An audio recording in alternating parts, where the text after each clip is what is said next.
All things economics में स्वागत। मौसम अच्छा है, मैंने कहा चलो आज वीडियो बना लेनी चाहिए एक और चूंकि मौसम अच्छा और धूप अच्छी लगी हुई है, लेकिन इसका ये मतलब तो नहीं कि आपको मनहूस खबरें ना दी जाएं। वो दोनों काम साथ साथ चल रहे हैं। तो मनहूस खबरों का सिलसिला जो है वो जारी और सारी है, आपने देख लिया है। स्टेट बैंक ऑफ पाकिस्तान ने फाइनली जो है वो एक्सचेंज कंपनीज़ को शुतर बेमहार छोड़ दिया है कि अब वो इंटरवेंशन नहीं करेंगे मार्केट के अंदर, और जो एक्सचेंज रेट है उसको जहाँ पे भी सेटल होना है उसको हो लेते हैं। तो सुबह से जो है वो ट्रेडिंग में कोई ऑफिशियली जो रिपोर्ट आ रही है उसमें तकरीबन ये कि ओपन मार्केट रेट में और इंटर बैंक रेट में तकरीबन को 5 रुपये का फ़र्क रह गया है। मेरे ख्याल में ओपन मार्केट रेट जो है वो कम कोट कर रहे हैं, वो एक्चुअली असल में ज़्यादा है, और लेकिन बहरहाल वो फ़र्क जो है वो आइंदा आने वाले दिनों में मज़ीद ख़त्म हो जाएगा। इसका मतलब यही है कि IMF के पास जा रहे हैं और IMF की सारी शराइत जो है वो मानने के लिए तैयार हैं। वज़ीर आज़म ने भी इस किस्म के बयान दे दिए हैं। मैं तो पहले दिन से ही कह रहा हूँ कि यही करना पड़ेगा। हालांकि मेरे पास तो कोई तोता मैना और चिड़िया किस्म की कोई चीज़ भी नहीं है कि जो मैं अंदर की खबरें ला के दें, लेकिन बस वो कहते हैं ना अंग्रेज़ी में कि this was the writing on the wall, यानी कि दीवार पे लिखा हुआ था कि हमें यही करना पड़ेगा। आगे आने वाले दिन बहुत टफ होंगे, महंगाई बढ़ जाएगी। हो सकता है लोग कुछ कह रहे हैं कि जी अच्छा ये 300 रुपये तक चला जाए। मेरा भी ज़ाती की ख्याल है कि एक्सचेंज रेट शायद 300 रुपये के पास कहीं जाके सेटल हो।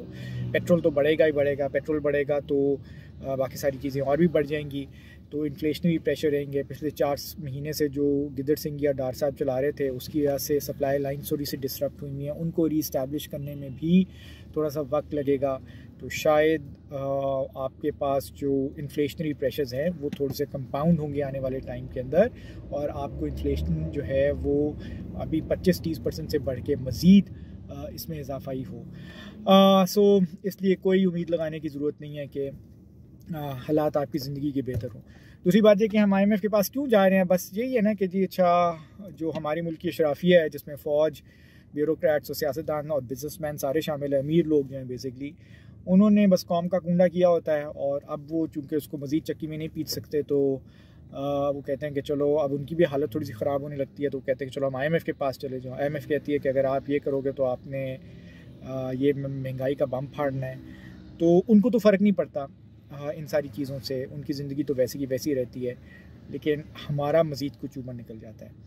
तो क्योंकि ये लोग अपनी ऊपर तो अपनी जायदाद के ऊपर, अपनी दौलत के ऊपर, अपनी इनकम के ऊपर, अपनी आमदनी के ऊपर कोई टैक्स नहीं लगाते हैं, यानी कि अपनी इनकम और वेल्थ के ऊपर टैक्स नहीं लगाते हैं। हम लोगों के ऊपर मज़ीद टैक्स लगाते रहे। अभी प्राइम मिनिस्टर साहब ने कहा कि उन्होंने जो एक ऑस्टेरिटी कमेटी बनाई है, किफ़ायत शारी कमेटी बनाई है, वो शायद इस बात पर गौर करिए कोई 10% की कटौती कर दे तनख्वाहों में सरकारी मुलाजमीन के। मैं भी एक सरकारी मुलाजिम ही हूँ, और क्योंकि एक सरकारी यूनिवर्सिटी में पढ़ाता हूँ, लेकिन मुझे तो ये समझ में नहीं आ रही कि जी अच्छा, मुझे वैसे कोई इतराज़ नहीं है कि अगर मेरी 20% भी तनख्वाह कम हो जाए, कि अगर आजकल का मुश्किल टाइम है, लेकिन ये अक्रॉस द बोर्ड और इम्प्लीमेंट भी होना, यानी कि हमें बताएं कि जर्नैल को कितनी तनख्वाह मिलती है, किसके सिर्फ तनख्वाह नहीं, सारे फ़वाइद भी जो उनको बेनिफिट्स भी मिलते हैं, क्योंकि हम जैसे लोगों को तो सिर्फ तनख्वाह ही मिलती है ना, बाकी सारे लोगों को बेनिफिट्स भी मिलते हैं। वो सारी चीज़ें बताएं, पब्लिकली रखें, ओपनली बताएं कि जी अच्छा ठीक है। और अगर आपने कटौतियाँ करनी हैं और किफ़ायतशारी करनी है, फिर ये भी बताएं कि जी अच्छा आप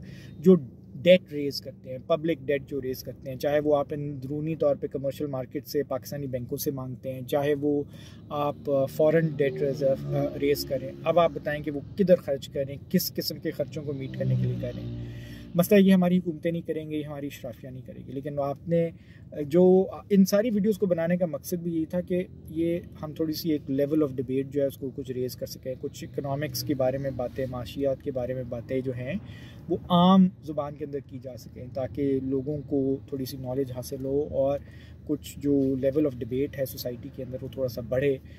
तो भैया देखिए, ये कुछ नहीं करना इस मुल्क की अशराफिया ने, जो करना कराना है वो आपने और मैं नहीं है। तो आप और मैं जो हैं वो अब जहाँ पे भी हैं, जिस मर्ज़ी पार्टी के अंदर सियासत करते हैं, मुझे से कोई फ़र्क नहीं पड़ता। PTI में है, PMLN में है, Q में है, J में है, F में है, जिस मर्ज़ी में आपने अपना मत्था लाने का फ़ैसला कर दिया, आप करें मेरी तरफ से। लेकिन उनसे कहें कि भाई ये जो अब बकबक इतनी कर रहे हैं ना, चाहे आप क्या कहते हैं, आपका लीडर होगा आपकी रेड लाइन, और फ़लाने की लीडर होगी उसकी रेड लाइन, यार जो भी बकबक है वो करो, लेकिन ये जो सिस्टम है ना इसको अब ठीक होना चाहिए। तो ये जब तक हम आपस में आपकी तरह और मेरी तरह और बहुत सारे लोग मिलकर आवाज़ नहीं उठाएंगे ना, कुछ नहीं होने वाला।